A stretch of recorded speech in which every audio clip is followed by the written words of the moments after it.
It's Tuesday, October the 1st, 2024, and I think it's important to do another forensic news discernment exercise to help people understand what is happening with the International Longshoremen's Association. Saturday, my husband came in to me to ask why I was in support of the ILA. I'm not necessarily in support of labor unions because I believe they are forced upon workers under the premise that they will protect them from unfair labor practices, which is historically how they began. However, labor unions have been corrupted just like every functional and useful aspect of our society.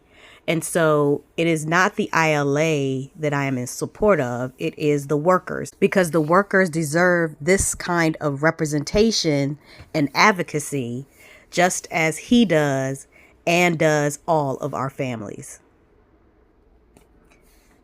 This is the Facebook post that brought him to my side. I said, leave the ILA workers alone to do whatever is necessary to win in this battle. You have no idea how powerful these individual workers hold collectively in this war on anti-nature people. The entire economic system rides on their backs and is why companies want to try automating the shipping industry to maintain control of this necessity to the system. We need localized everything to bring the entire earth back into alignment with nature. Contemplate what this means for a minute. What is the purpose and function of shipping?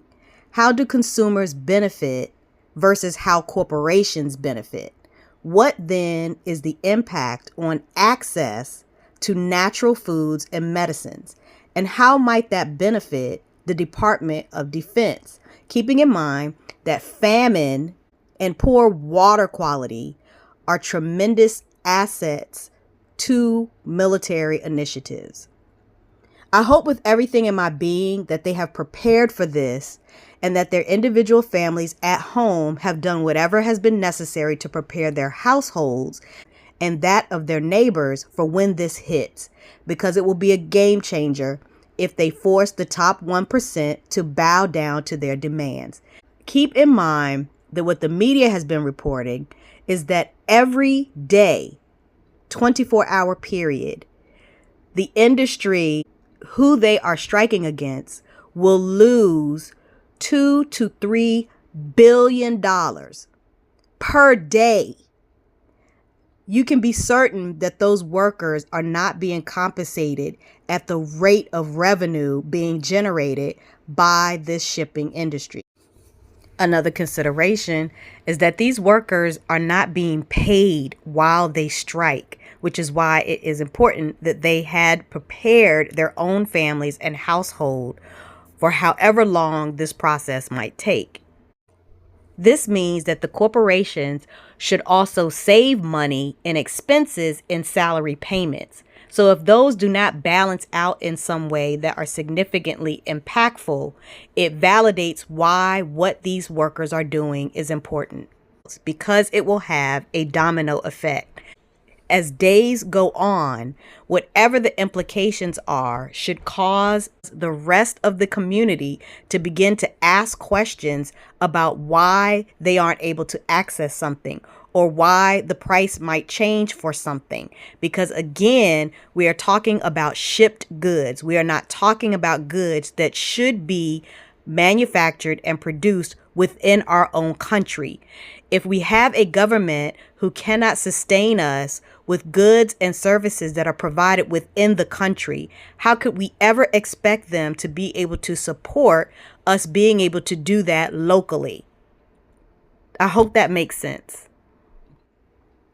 When the strike was first announced, the media covered exactly what commodities would be hit initially, because the entire ILA is not going on strike.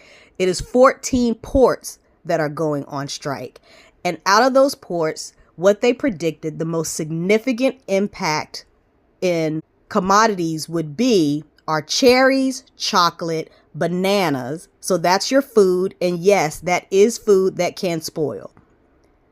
European liquor, beers and wines, clothing, toys, electronics like cell phones and computers, European cars, auto and machinery parts, and some pharmaceuticals. But pharmaceuticals can be flown in versus sent via ship to ensure that people continue to receive what the medications that they need. And that includes hospitals. So yes, hospitals could be impacted, but it would not be necessary if any medications they have shipped in from out of the country are flown in versus delivered via ship. It would also be faster. So here's the inflammatory statement that will cause people to panic and complain prematurely, because in fear, they will start to focus on the wrong things for the wrong reasons. Fresh meat and other refrigerated foods could spoil, resulting in shortages and increased prices. Go back to the question about shipping. Why are foods refrigerated? How are foods refrigerated when they are shipped? And why are refrigerated foods shipped? Just think contamination and having access to uncontaminated items. Leave the ILA alone. Let them do this. If you can't find refrigerated items, it is not because of the ILA. You need to ask your politicians about that, because history will remind you that this is how they fight natives. We need workers with a vision to bring the essentials home. There is nothing wrong with trading goods from other localities, regions, nations, or countries. The problem is when people are forced to rely on essential needs from outside of their communal reach and therefore become dependent in ways that may cause them to compromise what is healthy and natural to ensure their families survive. Do you understand what I'm saying to you? And then I quote from the article, foreign-owned companies represented by USMX. So these are companies that are represented by one who are hiding under an umbrella agency, set up shop at American ports, earn billions of dollars in revenues and profits, take those profits out of the country, and fail to adequately compensate the ILA longshore workforce for their labor, and are engaging in a real unfair labor practice, the union said in a statement posted on Thursday. A total of 14 points involving 25,000 workers could be affected by the strike, according to the USMX. So by the workers striking, who are they fighting against? What are they fighting for? Please be wary of inflammatory media reports about the impact of this strike. Until you see that there is a deficiency of something you believe you need but cannot access because of the strike, ensure that that is in fact being caused by the ILA strike, because it is likely not affected by shipping that would be conducted in those particular ports. As long as there are truck drivers who are able to deliver across the country, people should be able to continue to receive the things that they normally receive from United States companies. If the majority of the commodities we are using are being delivered from out of the country, including refrigerated foods, that would be a bigger concern for us as individual families and consumers. Does that make sense to you? A major labor action by dock workers could upend the U.S. economy as well as the global supply chain. Tens of thousands of unionized port workers are on strike right now after they failed to reach the terms of a new contract before midnight last night. These are the ports impacted, major locations all along the East and Gulf Coast, 14 of them in all. Translation, folks, this is a big deal. Workers at those locations now coming to a complete standstill. NBC News correspondent Tremaine Lee is at the Port of Elizabeth in New Jersey, joins us now. So, Tremaine, what exactly do both sides want here? Clay, let's start with the International Longshoremen's Association, a few hundred of whom are behind me, who are among 47,000 longshoremen who are currently striking. They say while these international cargo companies, these shipping companies, are making billions of dollars in profit, their wages haven't kept pace. So they're demanding a 77% increase over the next 6 years. But there's also another troubling concern that they see on the horizon: automation. Automation taking jobs, making a longshoreman's job pretty much obsolete. Now, again, as these two sides have not been able to come to any conclusion, we're the first day of a pretty serious strike. Now, here's the International Longshoremen's Association president, Harold Daggett. Check it out. Before you listen to him speak, this is a discernment test. What I need for you to know and understand is that he is in his fourth term as president of the ILA, which means the entire international organization. He was the president before COVID in 2020, and he is currently president. The ILA has not been on strike for 50 years. So the significance of this 6-year contract now needing to be renegotiated is given this timeline.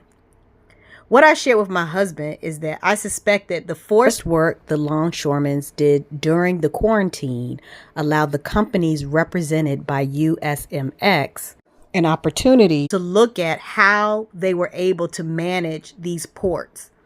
And from that information, we're able to have engineers begin to design methods to automate their systems. This is a common practice in urbanization. Many communities can attest to having thriving factories or other types of corporations set up shop in their hometowns, and then during a significant time of prosperity, these companies begin to pull out of the area, removing jobs and forcing families to relocate or find other kinds of work that pay less money. This is the beginning of the gentrification process. To be successful in this strike, it would be important for publicity purposes as an aspect of their striking strategy to focus attention on USMX and the impact of their unwillingness to collectively bargain and negotiate a contract that meets the needs of the workers so that the general public understand why they are striking. In a public interview, you would want to be saying things to help the general public feel safe and as if the implications of the strike would have minimal impact on their daily lives. Now let's listen. People never gave a about us until now, when they finally realized that the chain is being broke now. Cars won't come in, food won't come in, clothing won't come in. You know how many people depend on our jobs? Half the world. And it's time for them and time for Washington to put so much pressure on them to take care of us, because we took care of them. Now, on the other side, you have the United States Maritime Alliance, who runs these ports, who say they came to the table with a 50% increase in wages. But again, the longshoremen are demanding 77%. And passionate remarks there. Briefly, Tremaine, how big of an economic impact are we talking about? There are two sides to the economy. There is income and there are expenses. Who would be on the $4+ billion impact of this closure? Another consideration is when the government issues a stimulus, what is its function and where does that money come from? So again, we're only on day one, Clay, but we're talking about the possibility of a $4.5 billion hit to the economy every single day. Right now, as products aren't moving in and out, serious, major players in the game, Home Depot, IKEA, Samsung, all in this state of flux. So we're talking about a huge impact, billions of dollars every single day, Clay. All right, Tremaine Lee, thanks so much. I'd like to thank all of the wives who have found their eternal partners in longshoremen who work together with them to develop a plan that would sustain your families and your homes while they do this. As a message to those who did not plan with their longshoremen in their homes, I have a all the barriers question, which is, why is it necessary for longshoremen to travel? If it's a port issue, it should be important to keep workers in their own ports. Does that make sense? One of a massive dock workers strike that includes the Port of Virginia. Its implications on the Hampton Roads economy here and in port cities around the country could be severe if unions and management can't find some type of middle ground on these key issues. 10 on Your Side's Andy Fox is live with more. Andy, are they still out there? Yeah, they're still out here. They're going to be out here 24/7. You can see the cranes back there. The port is actually closed because the workers are out here. We've got signs here: fight automation, save jobs, ILA. Now, this was from earlier. They were in a circle walking around 24/7. They say they'll be out here. There are various signs: profit over people is unacceptable, support ILA protections. They are marching for higher wages, and they are working for reduced automation at the port, which takes away jobs from the ILA. The Biden administration came out with word just moments ago. He expects a fair contract, and he supports collective bargaining.